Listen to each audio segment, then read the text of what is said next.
af bakken om et øjeblik.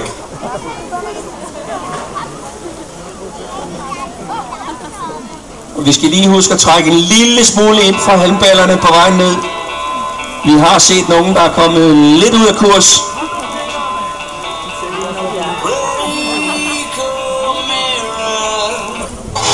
Så tror jeg starten gik, og det gjorde den altså 5 stykker. Kun 2 af dem går videre. Og der er meget godt knald på hos de 3 forreste i hvert fald. Der blev et styrt, og der var en handball, der kom i vejen. Det er også et styrt mere.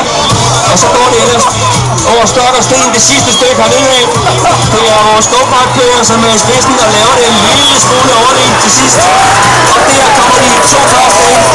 Og med uheld undervejs, det var jo heldigvis ikke på trods af på styrt.